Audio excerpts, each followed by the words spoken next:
couple years ago. William Eugene Daubenmire Sr. was and is an unforgettable man, both publicly and privately. We here today can read the pamphlet before you and see the facts. My grandfather was born on July 23rd, 1927, and passed away on March 2nd, 2022. The dash that we see between the years 1927 and 2022 represents a life well lived and loved, and you're going to hear a little bit about it. Bill was a good son to his mother, Georgia. His father, Walter, died as a fairly young man in 1955, and Bill made it his point to stay close to his mother and see that she was well taken care of.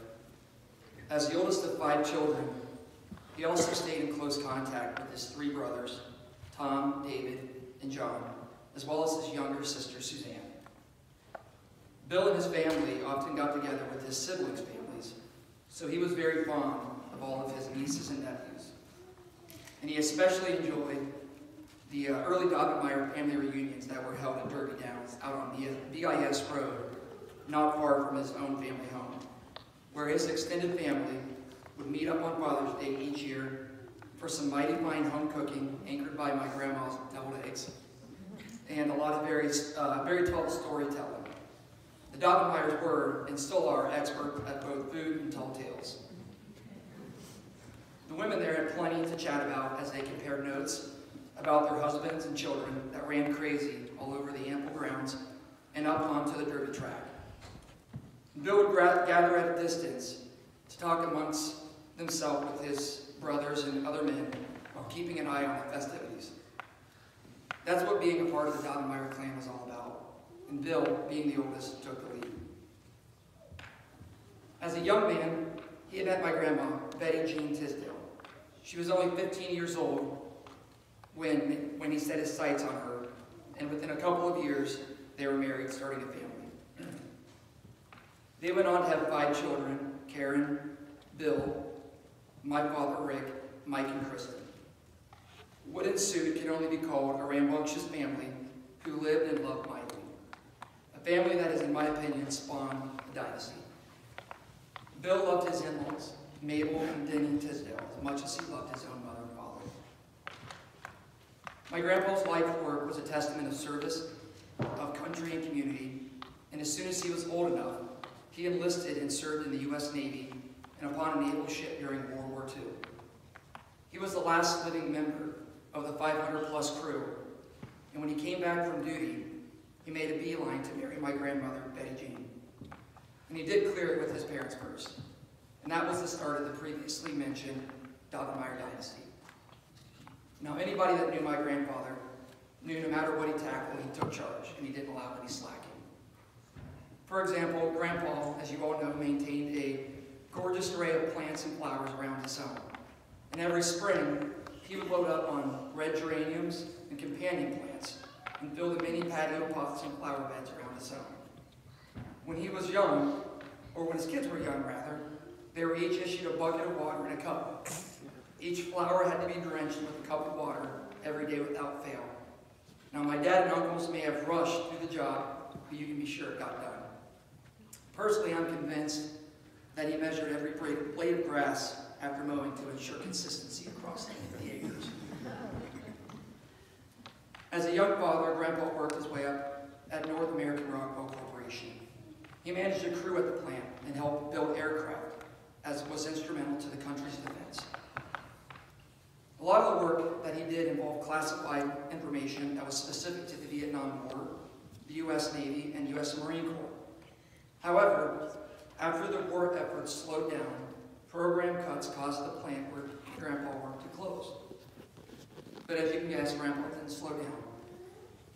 Once again, Grandpa was extremely community-minded, and he went on to work for the Community Action Agency here in Lancaster, when the group was still in its infancy. In fact, the entire workforce of that agency at the time was housed in the upstairs of a downtown office building and consisted of only a few rooms. Once my grandpa joined the force, things changed quite quickly. He applied for and instituted numerous programs to the benefit of our community. Almost immediately, he had to find larger offices for the agency. And and he was able to procure an entire house on North Broad Street, and the offices were moved to that location, but that move was temporary. Grandpa was tireless about establishing programs to benefit medium and low-income residents of Fairfield County. It wasn't long before the new office was outgrown, so he focused his eye on the former children's home just east of the city that my cousins remember as our childhood, with the pumpkin patch and always visiting Grandpa.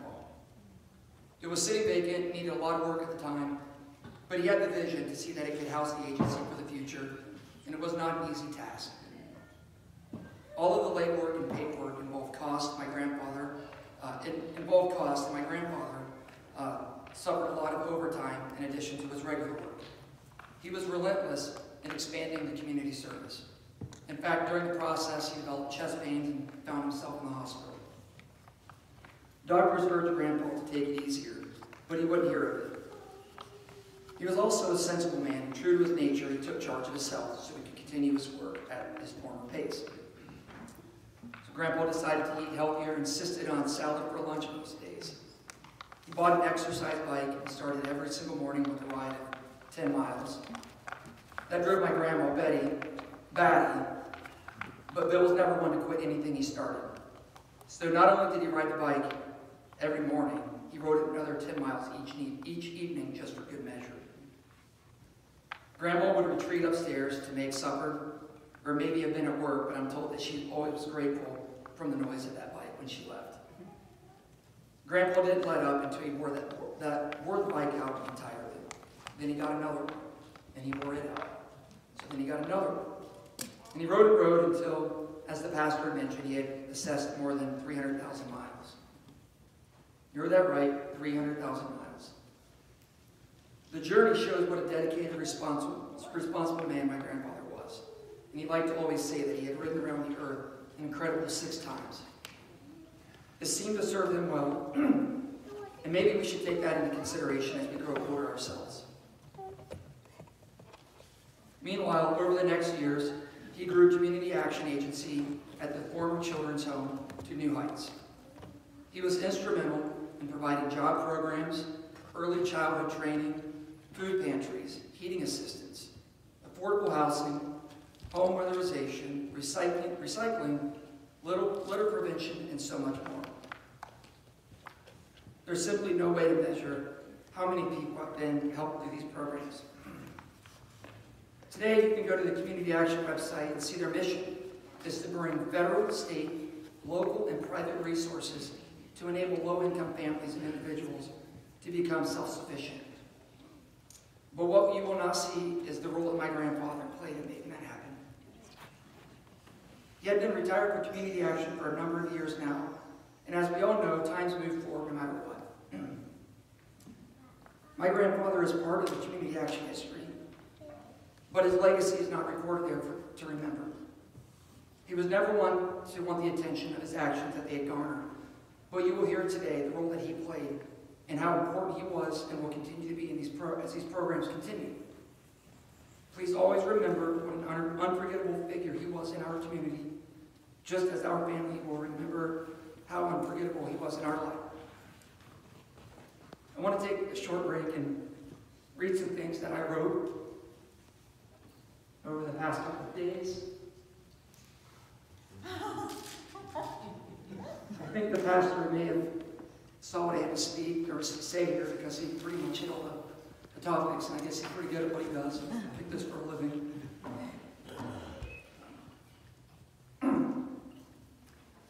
So there's so many stories and memories that I have from my life with my grandpa. And when I was thinking of it, I don't really know why many of these stuck out, but I'm going to tell you about a couple. Years and years ago, I remember Grandpa wiping a tear from his eye after reading a holiday card and saying, with a giant smile, "The mushier the better." In fact, the eulogy that I just read, and Bill and Brad will continue to read, was written years ago, before his death, so that he could hear, and it was read to him so that he could hear about how much he was loved. I've had this copy for 4 or 5 years now, and only first read it for the first time this past Wednesday after my grandfather passed away. I couldn't bring myself to read it, and accept inevitable mortality. I was convinced, even after seeing him this past weekend while I was home, that Grandpa would live forever. My grandfather loved, and he loved being loved. He loved giving without receiving. And while he was a follower of Christ and still human, if it weren't in a church, I'd tell you some of my grandfather's favorite phrases I can hear him vividly saying upon getting too many gifts from our families on Christmas morning. I'll tell you that later if you want to hear it. Combining my grandfather's bushiness and his affinity for gift giving, there was a day well over 30 years ago where he gave my brother a very large buck knife. We were probably 7 or 8 years old. With the knife was a note that my grandfather had written. I don't recall a whole lot about the note, aside from Grandpa wrestling with his own mortality throughout it and feeling that his days were numbered, and he wanted Bo to have the gift. Looking back now, and as a very young boy, I was probably less than 7 or 8 years old, I remember 2 things being pretty weird. One, that Grandpa gave my brother, who was probably only 7 or 8 as well, a buck knife bigger than his head. And that the other part was that the note was mostly somber, and he wanted to express what Bo meant to him.